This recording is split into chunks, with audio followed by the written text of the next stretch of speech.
Hello everyone, আশা করছি তোমরা সবাই খুব ভালো আছো আর আমিও খুব ভালো আছি। আর আজকে আমি তোমাদের সঙ্গে ভুবনেশ্বরের আরও একটা ভিডিও শেয়ার করছি। ডাক্তার দেখানো হয়ে গেছে, সব কিছুই ভালো। তারপরে আমরা ঠিক করলাম আজকে একটু ঘুরতে যাওয়া যাক, তাই মন্দিরগুলোই ঘুরতে যাব। আর কিছুক্ষণের মধ্যেই সন্ধে হয়ে আসবে, দেখেই বোঝা যাচ্ছে। তাই আমরা ঠিক করলাম সামনাসামনি যে মন্দিরগুলো রয়েছে ওগুলোই এখন আমরা ঘুরতে যাব। তাই ফার্স্টে আমরা যাব রাম মন্দির আর তারপরে যাব ইস্কন। আর এই ভিডিওটা আমি করেছিলাম জন্মাষ্টমীর দিন, আর ওই দিন বাড়িতে থাকলে পুজো হতো, তাই ভাবলাম এখানে যেহেতু রয়েছি তাই মন্দিরগুলোই ঘুরে আসা যাক। আমি এখন রেডি হয়ে গেছি, সবাই রেডি হলে একসঙ্গে বেরিয়ে পড়বো। তারপরে আমরা ওখান থেকে বাস ধরে ফার্স্টে চলে গেলাম রাম মন্দির। এখানে দেখো প্রচুর ভিড় রয়েছে, যেহেতু আজকে একটা পুজোর ব্যাপার রয়েছে তাই চারদিকে ভিড়টা একটু বেশিই রয়েছে। আর এখানে লাইটিং দিয়ে দারুণ সাজানো, আমার তো দেখেই মন্দিরটা বেশ ভালোই লাগছে। আর মন্দিরটা অনেক বড় ছিল আর খুব ভিড় থাকার জন্য আমরা ঠাকুরের খুব একটা সামনে যেতে পারিনি। যেটুকু পেরেছি সেটুকু ভিডিও তোমাদের সঙ্গে শেয়ার করলাম। আর এখানে পুজো চলছিল, বেশ ভালো লাগছিল এখানে এসে।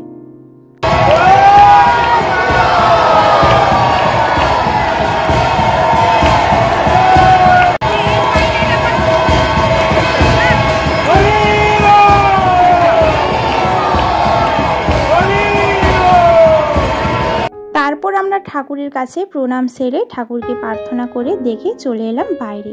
এখানে এসে দেখি ঘিয়ের প্রদীপ জ্বালাচ্ছে সবাই। আমি আর আমার বোনও যেহেতু দুটো প্রদীপ কিনেছিলাম এখানে জ্বালানোর জন্য, আমরাও এখানে জ্বালিয়ে নিলাম।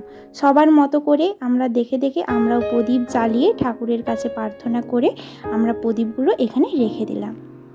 ভুবনেশ্বরের এই মন্দিরগুলোতে প্রদীপ জ্বালানোর ব্যাপারটা স্পেশালি ভালো লেগেছে, কারণ আমাদের ওখানে যে মন্দিরে আমি গিয়েছি ওখানে কখনো আমি দেখিনি এই ধরনের প্রদীপ জ্বালানোর ব্যাপারটা।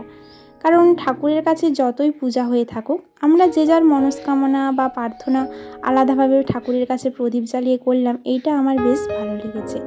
তাই আমি আর আমার বোনও প্রার্থনা করে ফেললাম ঠাকুরের কাছে আর প্রদীপটা জ্বালিয়ে ফেললাম।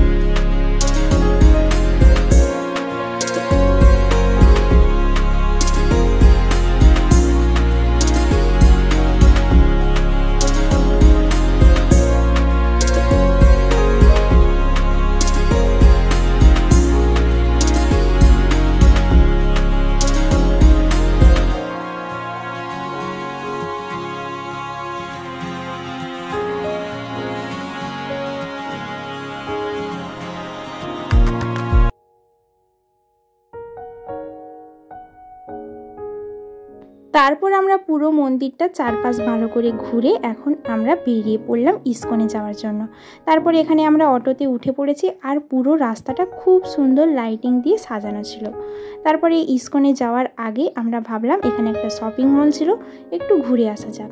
শপিং মলে গিয়ে এমনি জিনিসপত্র মোটামুটি ভালোই ছিল। আমার সব থেকে ভালো লেগেছিল কয়েকটা লিপস্টিকের কালারগুলো আর লিপস্টিকগুলো দেখতেও ভালো ছিল। তাই আমরা ওখান থেকে মেনলি কয়েকটা লিপস্টিক কিনলাম আর টুকটাক জিনিসপত্র কেনাকাটার পরে এখন যেহেতু অনেকক্ষণ কিছু খাওয়া হয়নি তাই আমরা ভাবলাম কিছু খাওয়া যাক।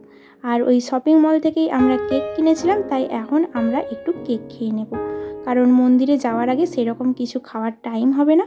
তাই আমরা সবাই মিলে কেক খেলাম। এই কেকটাও আমরা শপিং মলে কিনেছিলাম, চকলেট কেক ছিল। তারপরে আমরা ওখানেই দাঁড়িয়ে কেকটা খেয়ে চলে গেলাম মন্দিরে। আসলে আমরা এখন ইস্কন মন্দিরে এসেছি, যেহেতু জন্মাষ্টমী তাই দেখো ভিড়টা শুধু। আর এখানেও সবাই প্রদীপ জ্বালাচ্ছে, কিন্তু খুব ভিড় থাকার জন্য এখানে আর আমরা প্রদীপ জ্বালালাম না, একবারে ঠাকুরের কাছে দর্শনের জন্য চলে গেলাম। কিন্তু এতটাই ভিড় ছিল, লাইন দিয়ে ঢোকানো হচ্ছিল, যাওয়া তো অসম্ভব ছিল। কিন্তু আমরা কি বলবো, ফার্স্ট টাইম এসেছি, তাও একটা পেছনের গেট দিয়ে আমরা চলে গেলাম। ঠাকুর চাইলেই বলে না দর্শন পাওয়া যাবে, সেই রকম একটা ব্যাপার।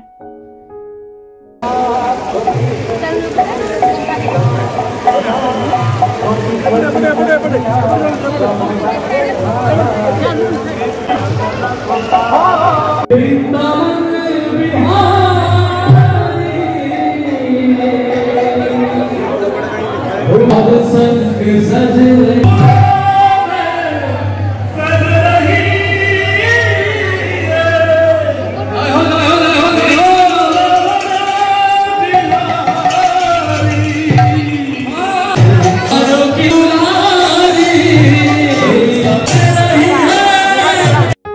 অনেক ভিড়ের মধ্যে অনেক কষ্টে গিয়ে মেন ঠাকুর আমরা দর্শন করেছি। তারপরে সাইডে একটা মন্দির ছিল, ওখানেও আমরা ঠাকুরের কাছে দর্শন সেরে আমরা এখন সাইডে এসে রাস্তার সাইডে দাঁড়িয়ে আছি।